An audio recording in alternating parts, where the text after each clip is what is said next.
We have a very interesting guest on today, and we want to talk about TikTok, believe it or not. There's an interesting thing that's happening with TikTok, and whether or not you know about TikTok or not, or know what TikTok does, Or if you even care. or if you even care, this piece is going to be interesting. Hmm. It is, and I mean interesting in the historic sense of the word. I mean, it's, whether social media is interesting to you or not, what's happening with TikTok when it comes to the debate that's going on, when it comes to the fact that there are foreign relations involved and there's, Supreme Court's gotten involved. It's pretty interesting. I think there's a deeper issue that I want to talk about when it comes to TikTok. And the whole subject got really interesting to me a couple of weeks ago. Everybody started talking about how TikTok was going to get banned.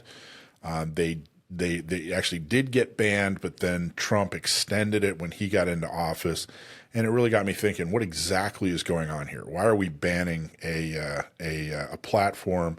What's the real story here? And there's kind of two pieces to it. So I asked somebody who I know and trust to come on and talk about it because he's particularly knowledgeable. Paul Benfield, the head of strategy for a ground robotics company based in Maryland. He has expertise in venture capital and emerging dual-use technology that is focused on the national security ecosystem. He has extensive experience in private and public sector client management with a sustained focus on cutting-edge software, space, telecommunications, robotics, and enterprise AI products. Before transitioning to the private sector, he served over 20 years in various roles in the U.S. Army. His final role was a military assistant to the Deputy Secretary of Defense, focusing on innovation and modernization priorities, particularly integrating emergency technology into operational concepts. He holds an MA in policy management from Georgetown University and a BA from Campbell University. Paul, how's it going, man? Good to see you. Good to see you. Thanks for being on the show. Yeah, you reading that bio, I think, took longer than it took me to create Yeah, that bio. no kidding. My gosh. Like, what percentage of your 20 years in the Army did it take just to read that bio? Awesome job, though. Thank you so much for being on the show. Appreciate your expertise here. It's kind of interesting. What I want to do is, it's a big subject, so I want to kind of, go step by step. Let's describe what exactly TikTok is, or at least, in general, what is TikTok, and then I want to talk about what happened legislatively and legally, and then let's break it down into. There's really two issues going on here, and discuss kind of the ins and outs of both of them. So if you don't mind, first off, talk to us. What's TikTok? If people don't know what TikTok is, I mean, it's a social media platform, but what else do they need to know about what is TikTok to somebody who has absolutely no concept as to what TikTok is? So it's exactly that. I mean, you kind of have to have some idea what social media is, but it's just a platform that people can share short form videos, right? And it started literally as, like a lot of social media did, as younger kids, teenagers sharing, favorite music videos or dance routines, stuff like that. And as it morphed over the few years, it is increasingly used by, mainstream media, by state, local, federal governments, definitely corporations. There's a lot of advertising on there. But at its heart, it is a way for people to share short form video, fill in the blank content. So how is the structure of TikTok different from Facebook, Instagram, whatever? Like, why are they targeting TikTok as something to scrutinize and then eventually ban? What makes them different? And so I want to be clear, they're not trying to ban TikTok. Like, the US government does not want to ban TikTok. TikTok happens to be owned by a Chinese company. What the US government is saying is the Chinese company should not own TikTok because two reasons. I might be jumping ahead of where you want to go here yet, but Nope, keep going. basically It's good. there's espionage fears, right? All of your data on your phone is at risk, by the Chinese government getting into it. You can have your own opinion about whether it matters or not. And But that's an important distinction, though, because saying, hey, a Chinese company owns it. Well, being a Chinese company and being an American company are two different things. Being an American company, there are far more protections, there's far more autonomy. Whereas being a Chinese company, you're at the mercy of the Chinese government in like every way. Yeah, and right, and the way TikTok works, let's just focus on. So there's two broad areas. There is the espionage that a foreign nation state might be able to conduct, and then there's content manipulation. That is passing certain political viewpoints or stifling other political viewpoints. Just on the espionage part. Actually, before we go into that, because that's perfect, espionage and PR, let's talk about that. Give me one more minute, just kind of set it up. Just to give you an idea, there's there are an estimated 170 million people on TikTok. This isn't some small U.S. citizens. Yeah, U.S. citizens. 170 million U.S. citizens. That's not international. That's like half the nation. Yeah.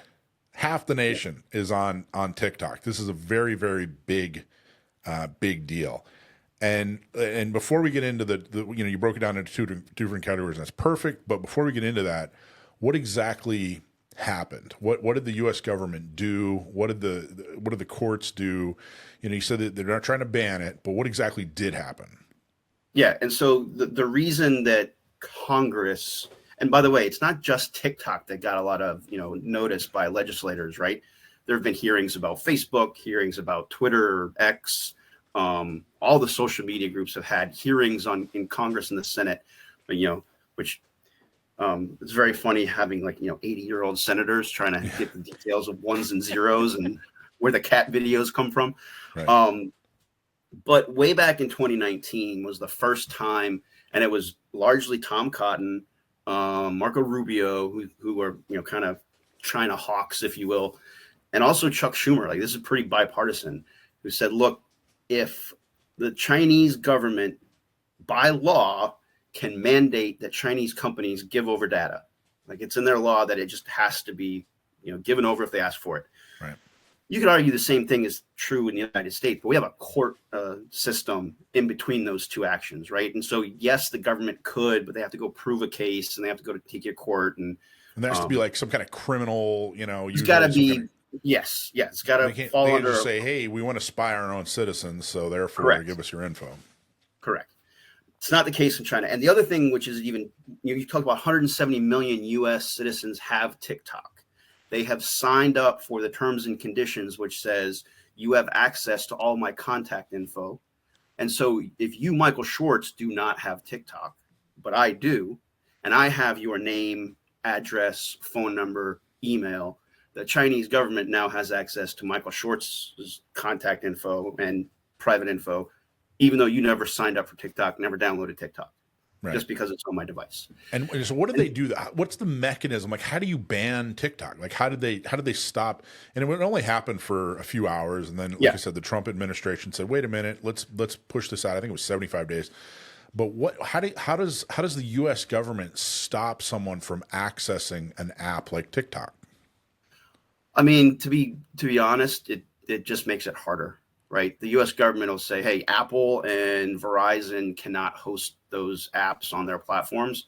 Mm-hmm. And so you go get it through some, Tor or, I'm sure if you're like a kid who's a pretty good hacker and can, get on blocked websites or get some kind of firewall thing. I'm going way above tunnel or something. You can do it, but I'm sure it'll be more difficult and it won't be, not everyone can just click download from the App Store. Gotcha. Okay. All right, so now let's get into So there are two different concerns. There's a privacy concern, which actually is an espionage concern, where they actually can go into your phone or into your data, take your data, and now they know something about you, and that is, of course, against your will. That's an actual legit espionage concern. Yeah, let's focus on that part for a second and take that. Like, if I'm look. I live in suburban Virginia and I watch football, and that's as exciting as my life gets, right? Why do I care that the Chinese are hacking? Like, who cares, right? If they have my stuff, what are they going to do with it? what they're going to do with it is map out, just like any espionage group would do in the history of time, right? They would map out key individuals. So there's people maybe I used to work with that are important, and you can target them for blackmail if they're, doing stuff on their phone. You can just push information. Let's say like a military base in the Pacific, right? Let's say the Chinese, because of TikTok and other social media and other espionage attempts, can map out the leadership and chain of command at a base in Guam. And before they do some act or action, target those individuals with specific kind of misinformation or confusion, or turn their devices off. And now the base commander doesn't have access to communications. That's all very reasonable, viable kind of next step if they have these things mapped out. And so that's the concern is, can the Chinese still figure that out? Maybe.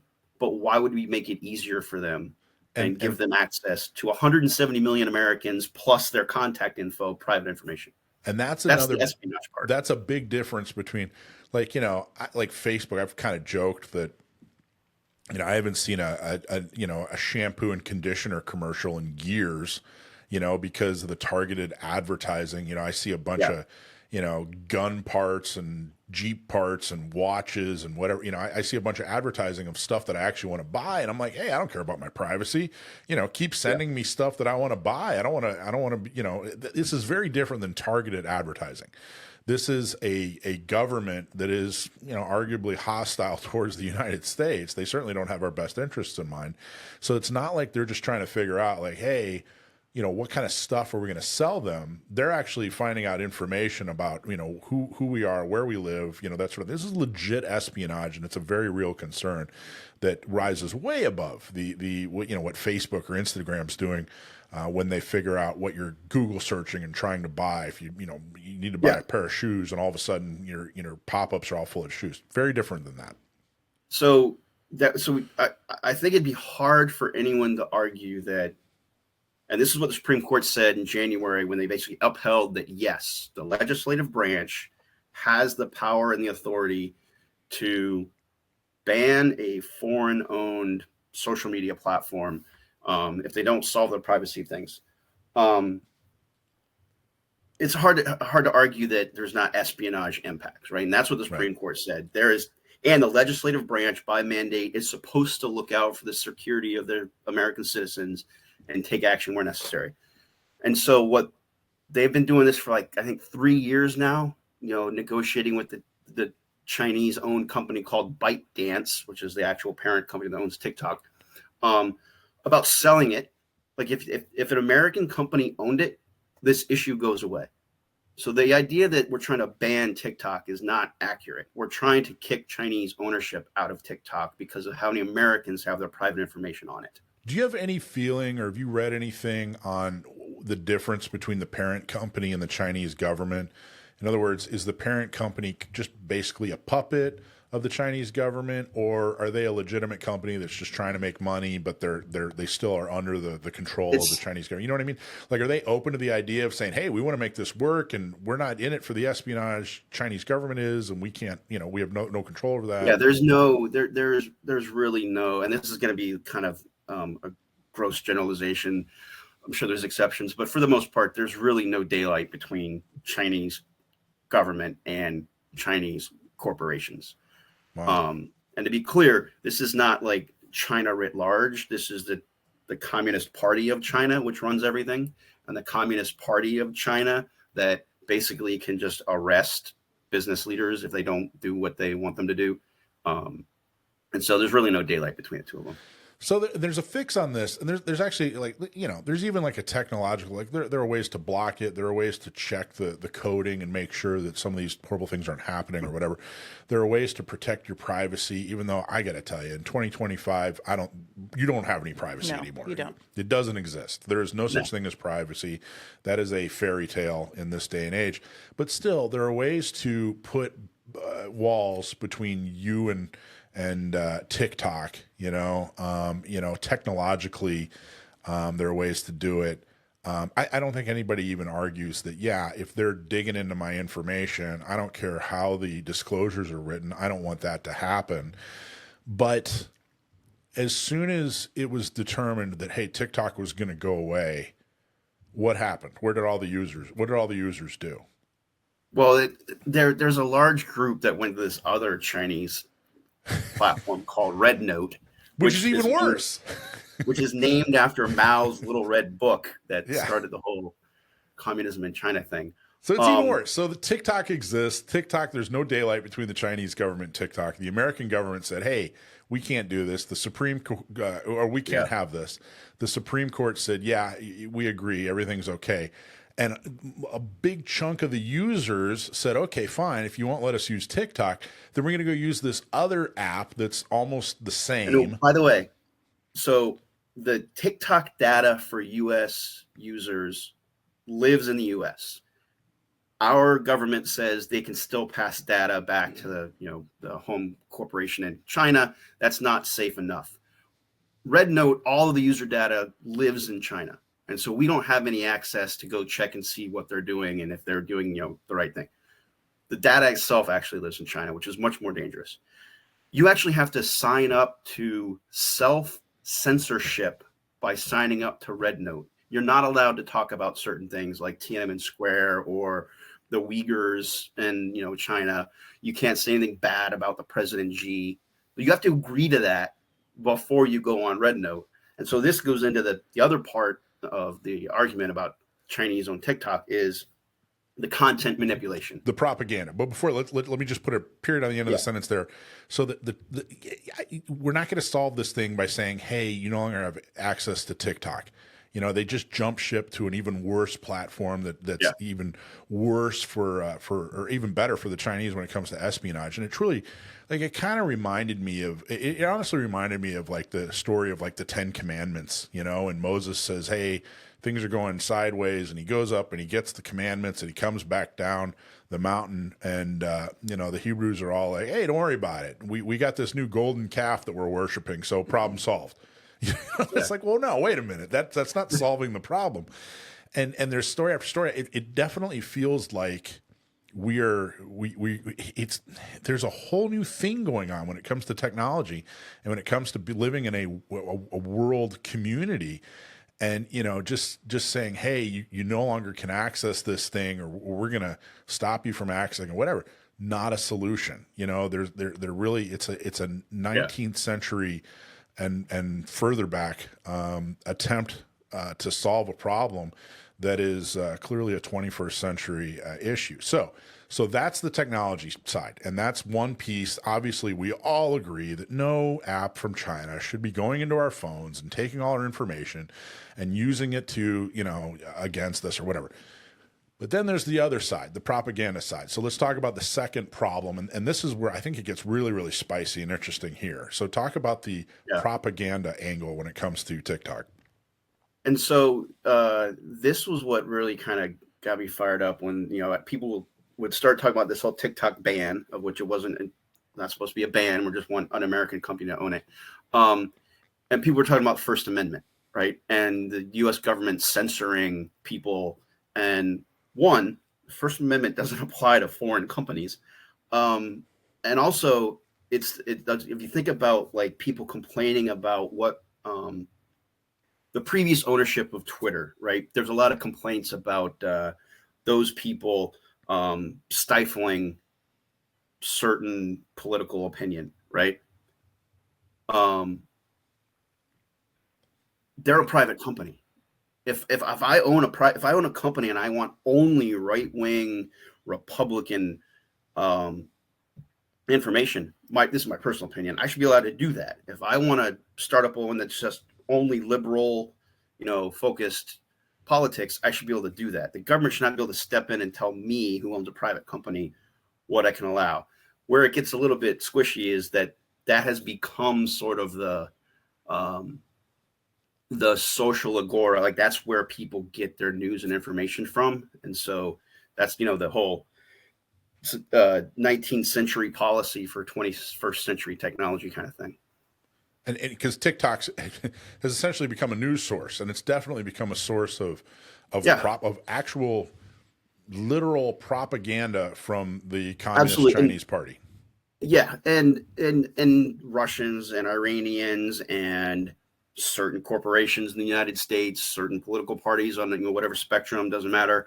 Um, but the way the algorithm is supposed to work is almost like a free market for you individually. It goes back to, you don't like getting shampoo ads. The algorithm will remember that and start showing you more Jeep ads, right? And it's a free market kind of system. What companies can do, and they have to do in some cases, is they will put their thumb on the scale of that algorithm. And so anything that's criminal, right? Like Facebook is mandated to not allow, drug trafficking, child pornography, human trafficking type of stuff, right? And we would all agree that's something that they have kind of a responsibility on their platform to not allow crime to happen. Well, to do that, they have to go and alter the algorithm. It's not all that complicated.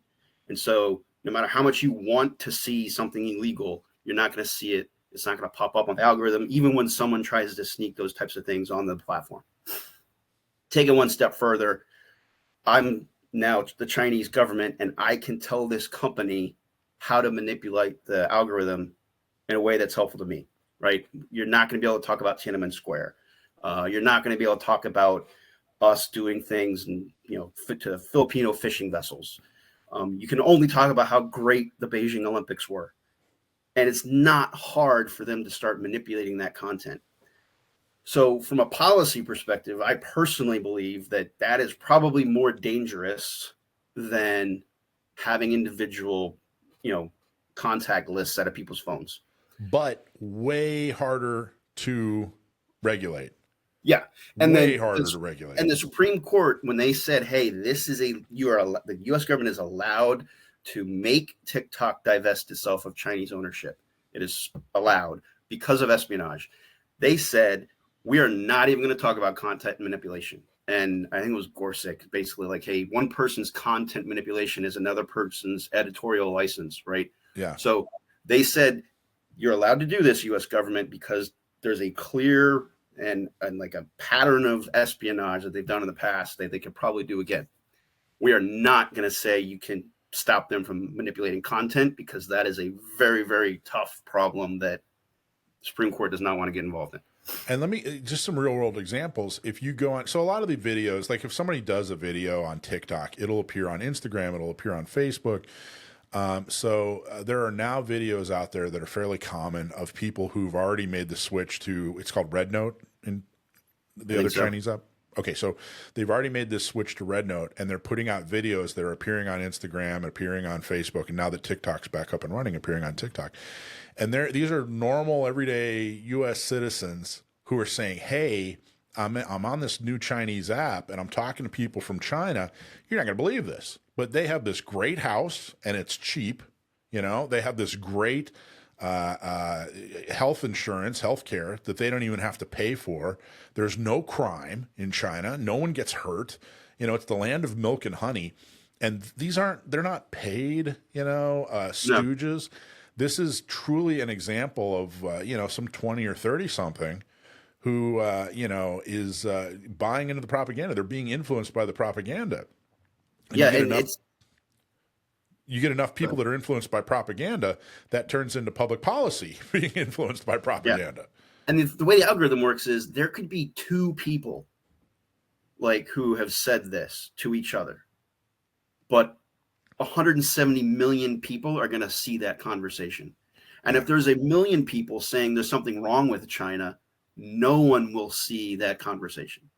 And there's a bunch of different ways you can do that, kind of like nudge it. And so there's a couple different programs that, and I think every nation state does this. So it's not specific to China, but they'll put up fake websites that look like local news websites. So you get on to, WJTC Channel 5, and it's actually a Trojan horse. It's fake. 90% of the news will be basically scraped from other news sources. So they'll just repost something from CNN or Fox News or whatever. But then they'll pepper in like 10% of this. Hey, look how much police brutality is happening in the United States, and just kind of like pepper in those. Um, those are called like I think it's paper walls or something like that. But it's a whole campaign to try to like manipulate thought through people thinking they're seeing legitimate sites. And And the they other and one they is they'll just make. Go ahead. Sorry. Go ahead. I was going to say, and they do this thing where it's basically it's sometimes subtle and sometimes very overt, but they do this thing where it's like, hey, look at these problems in the United States, but that's capitalism for you, wah, Yeah. wah. We're communists, so we don't have to deal with that. Yeah. And it really, it's like the horses have left the stable, like it's they pretty, it appears they already have, our information. And now, they're doing this propaganda thing, and I got to tell you, the I'm as First Amendment as I am Second Amendment, and I agree with what we think Gorsuch said, that hey, look, we should be allowed. I should be allowed to listen to whatever I want to listen to. I should be allowed to hear whatever I want to hear. I'm a First Amendment guy. I'm a Second Amendment guy. I want communication. I don't want to be manipulated. But the odd part of that is all this propaganda is manipulation, but I'm an American. I'm an adult. I should be able. I got to be able to decipher the difference between that. So, I mean, is China? Maybe this is a little too far outside of the subject, but is China truly a communist country at this point? Are they, are they close enough to being a textbook communist country that we can even call them communist anymore? I mean, there's no such thing as purely communist, other than in theory. Just like we're not purely capitalist, right? I mean, you've Yeah. got but there's scale, and they are absolutely much closer to communist than capitalist. I mean, they're still centrally run, right? A centrally planned, centrally managed, large bureaucracy. Um, the government is preeminent. Not even the government. The party is preeminent over everything. There's very little rule of law that is not tilted towards the party staying in power. Um, they Do you think that is China closer to being communist than the United States is closer to being capitalist? You know what I mean? Like, have we gotten so far away from capitalism that we're not even a real good example of the benefits of capitalism anymore? Like, it seems like no, some of the things that China is criticizing the United States for is like, well, you're criticizing us for problems that weren't created by capitalism. You're criticizing us for problems that were created by government control. And oh, by the way, you're saying that the solution to that is this totalitarian communism that China it lives under, which is even more government control. Am I oversimplifying that? Is that pie in the sky, or what are your thoughts? no. I mean, I think you're probably right. Like, let's look at the actual definition of capitalism, right? There's this theory that, and goes back to Adam Smith, right? Wealth of Nations. But there's this theory that if a manager gets profit, they will reinvest it back into production. Basically, I hire an assistant and I'm making shoes. We make a lot more money. I hire another assistant and we make more shoes, and I hire another assistant. Um, the pie that everyone shares in the economy grows with capitalism, and it is all based on you reinvest profits into production. That is why we have billion or trillion dollar companies soon that are venture backed, VC Silicon Valley companies. And Europe doesn't have it. China's got a few of them. But we absolutely crush everybody in technology because our profits go back into, Elon Musk is a gazillionaire and he buys another company. Um, where communism goes is they distribute the profit completely, in theory, on paper, equitably to everyone. There's no reinvestment back into production, or if it is, it's done by central bureaucrats who are probably removed from the problem and the solution. And that's where you get the inefficiencies of communism, why it never really works. And it also never gets distributed fairly, right? There's always people that are in power that kind of take the first cut. And we are much closer to reinvesting profits into production, i.e., capitalism, Capitalism. than China is to communism, or because they have some free market stuff they're trying to do, and but in the end, it really is everything they do, to include increasing their economy, is to keep the party in power. So, what do you think, in your opinion? What is this? So, you have the two concerns. You have the espionage concern, which is really kind of a technological thing. You Yep. have the propaganda concern, which is, kind of floating out in the ether. I mean, is it a free speech thing? Is it not a free speech thing? But you have two very distinct problems. It's 2025. What do you think this? Is there a solution to those problems, or what are the solutions to those problems, or do we just need to evolve, or what are your thoughts? What do you Yeah, think we should do from here? I don't know the solution. I think the answer is we have to evolve. I mean, there's some pockets, like individually, what someone can do is try to short circuit the algorithm, right? Um, and I don't know, how political certain family members you have might be, but I think we've all got that one who is just a hardcore fill in the blank, left, right, MAGA, Hillary supporter, doesn't matter. Um, but they all get the same news, right? They all hear the same stories, and they don't get any of the other side. That's because the algorithm knows that you watched one for 10 seconds and another for zero, and you just swipe past it. So it just starts feeding you more of the stuff that you like. It was developed to sell ad space and to have eyeballs on a website longer. And so, I mean, it's literally like a game theory thing where they just increase dopamine. And the longer you're looking at something, the more they can monetize that. So they're not going to risk turning you off from looking at your phone by showing you something uncomfortable or showing you something you disagree with. The only way you have to, one, go against that, start following things that you absolutely disagree with. I mean, it gives you a chance to like troll and post on the comments, right? But you've got to short circuit the algorithm at the individual level. And then the other thing is there's schools now that are starting to teach kids what fake news websites look like, right? Like what fake URLs look like. And it started with, hey, you're doing research online. How do you vet and validate your source? How do you know that this is a real article or a real news story or something that's really happening? And so it's like social media literacy, which I think, people our age are probably too late to save, but the next generation, they're probably more, digital natives, and they can probably get a little bit more sophisticated quicker than we did.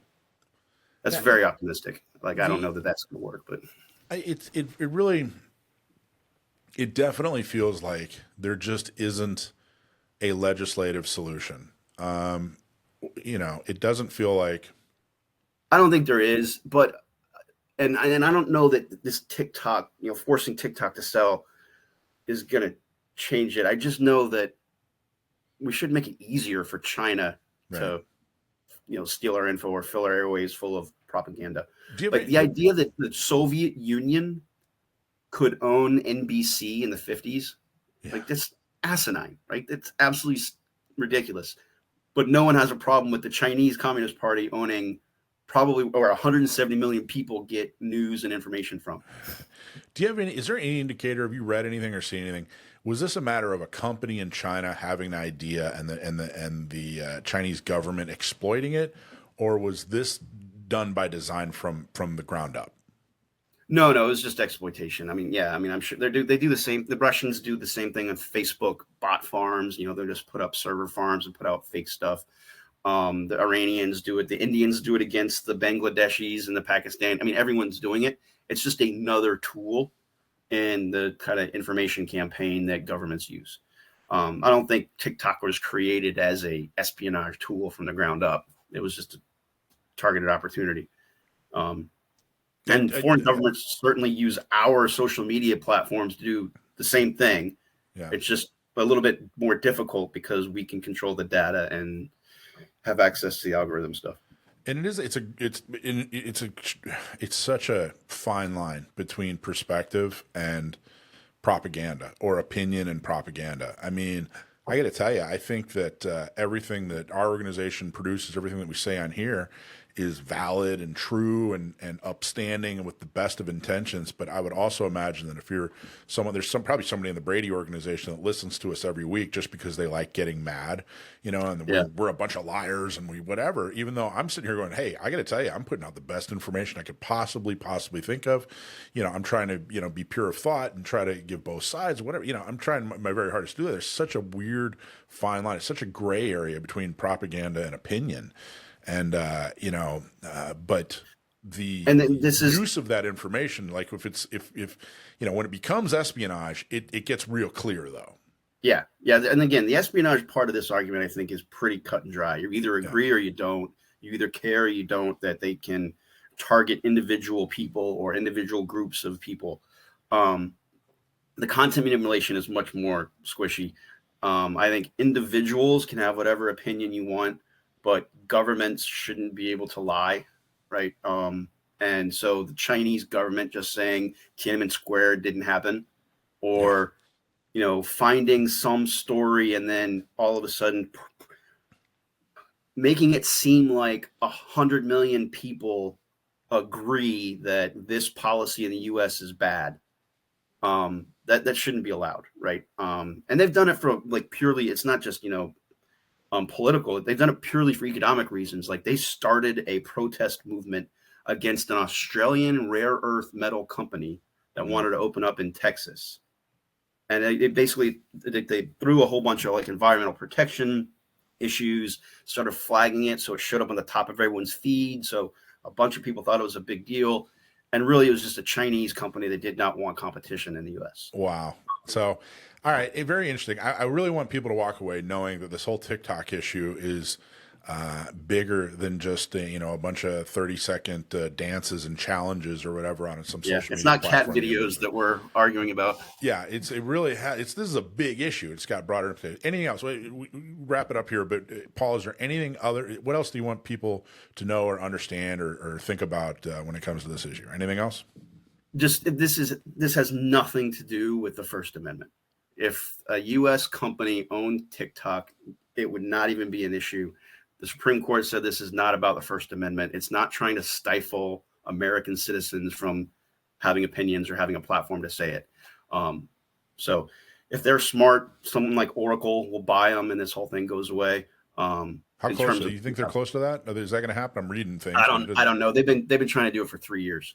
And in the end, the Chinese don't want to sell. Chinese government said we're not selling it because they know it's a pretty useful tool. Yeah. I got to tell you, in these videos, I haven't seen every single video by all 170 million people or whatever. Trump's getting zero credit from the TikTok community, by the way.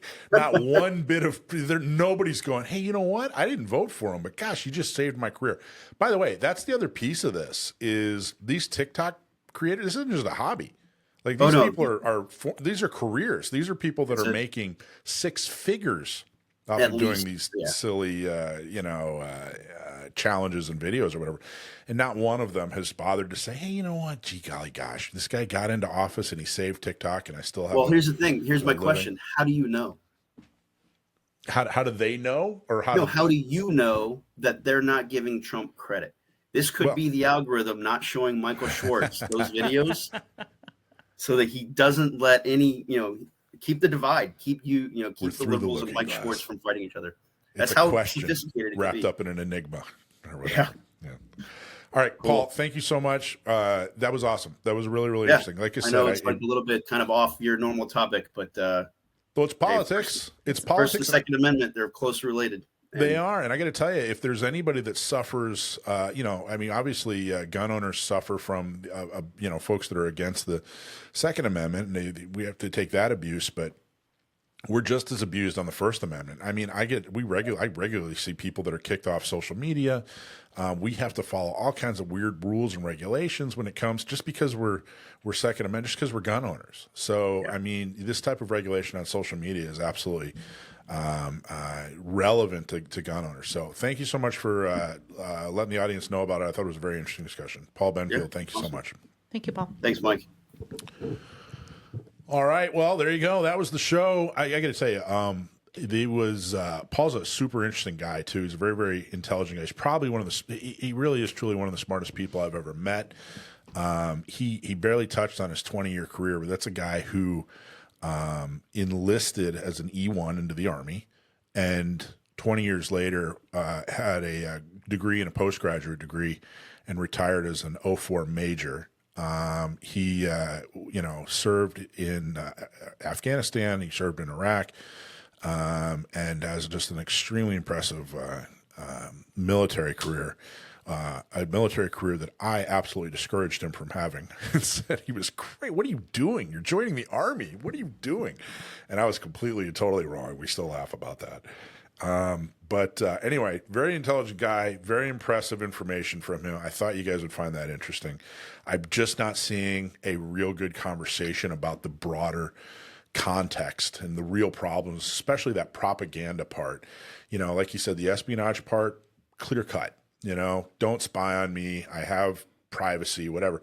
But the influence part, the propaganda part, nobody's really talking about that. And it really appears to be the driver when it comes to what the U.S. government was trying to do. And they really kind of had to use the espionage part in order to get done what they needed to get done because of the propaganda part. But super interesting. We'll see what happens. I don't think we're going to see any kind of really true solution. I mean, this is something that's going to develop over your lifetime.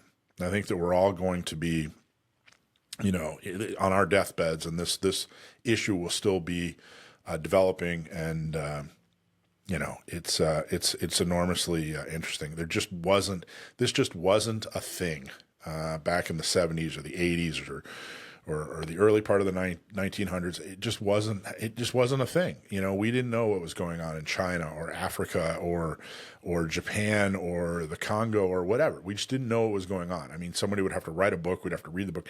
Now you're getting real-time information from people on the streets in these different countries, on these different continents. It's phenomenally different. And I think it's a progression of human beings. And it's super interesting. So there you go. Hey, everybody. Thanks for watching. I'm Michael from Gun Owners Radio. If you liked what you saw, please don't forget to like, subscribe, share, and make a comment. Help us out. Go to gunownersradio.com. Thanks for watching.